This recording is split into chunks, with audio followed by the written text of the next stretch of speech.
Welcome to Man Does Tech, where I solve the problems you didn't even know you had. You start by confirming eligibility and gathering essentials so you don't waste time. Check trade-in value online and note the serial number. This speeds the in-store quote. If you qualify for education or military pricing, verify your status with the proper ID or verified email. Once done, those discounts apply instantly. Make sure your Apple ID is active, two-factor authentication set, and payment method chosen, card or Apple Pay. This first step gets you positioned to save without delays. You now move into execution.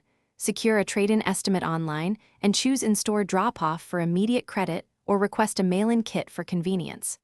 Once there, compare refurbished and open box inventory because those often carry the same warranty at lower cost. Make sure to ask the specialist about bundled discounts. Adding an accessory or Apple Care Plus sometimes unlocks promo pricing. Also, check for seasonal or clearance promotions. These combine with trade-in or education pricing in many cases. You finish by confirming the final price and applying credits before you pay. Double-check the receipt for trade-in value, education, or military discounts and tax.